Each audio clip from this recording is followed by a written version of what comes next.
kagandahan at kasaganahan ng mundo. Mula sa Srimad Bhagavatam 1.16:32 hanggang 33, paliwanag. Ang kagandahan at kasaganahan ng mundo ay higit pang pinayayabong sa pamamagitan ng biyaya ng Panginoon at hindi sa anumang plano na gawa ng tao. Noong si Panginoong Sri Krishna ay narito sa mundo, ang mga bakas ng kanyang mga natatanging tanda sa mga talampakan ay naiukit sa alikabok ng lupa. At dahil sa natatanging biyayang ito, ang buong daigdig ay naging kaganapan ng kasakdalan.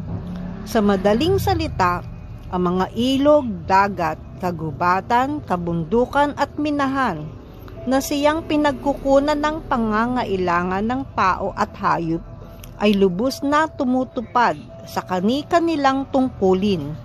Kaya naman ang kayamanan ng mundo ay humigit pa sa kayamanan ng lahat ng ibang planeta sa 3 sistemang planeta ng sansinukob.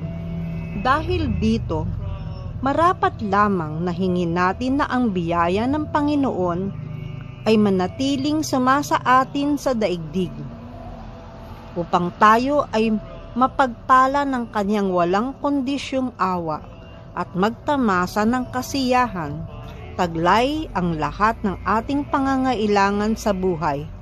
Maaring itanong ng ilan, paano natin mapapanatili ang kataas-taasang Panginoon sa mundo matapos niyang ganapin ang kanyang misyon at bumalik na sa kanyang sariling tirahan?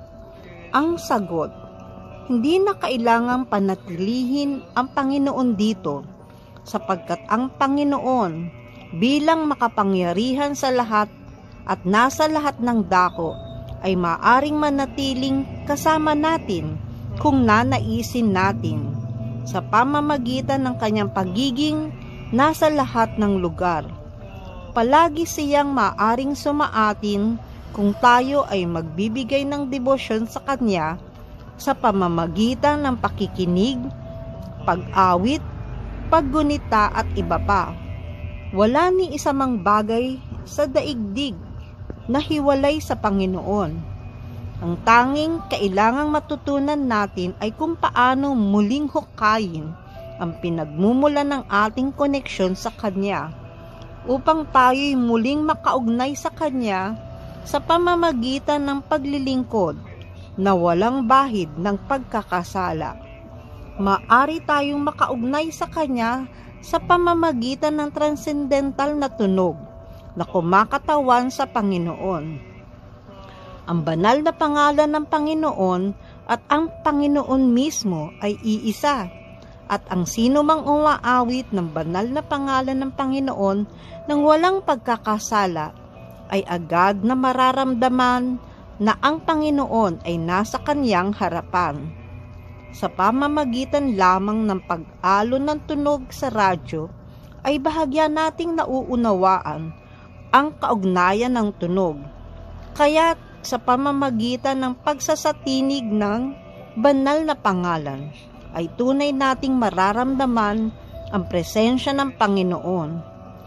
Sa panahong ito, kung kailan ang lahat ay nahahawahan ng polusyon ng Kali Yuga, itinuturo sa mga kasulatan at pinapangaral ni Panginoong Sri Chaitanya Mahaprabhu na sa pamamagitan ng pag-awit ng banal na pangalan ng Panginoon, agad tayong mapapalaya mula sa karumihan at unti-unting aangat tungo sa kalagayang transcendental hanggang sa makabalik tayo sa tunay nating tahanan sa Diyos.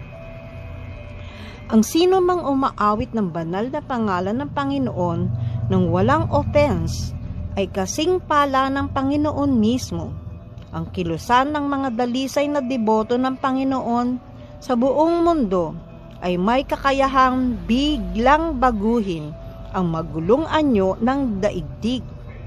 Tanging sa pamamagitan ng pagpapalaganap ng pag-awit ng banal na pangalan ng Panginoon, tayo'y magiging ligtas sa lahat ng epekto ng Kali Yuga. Haribol!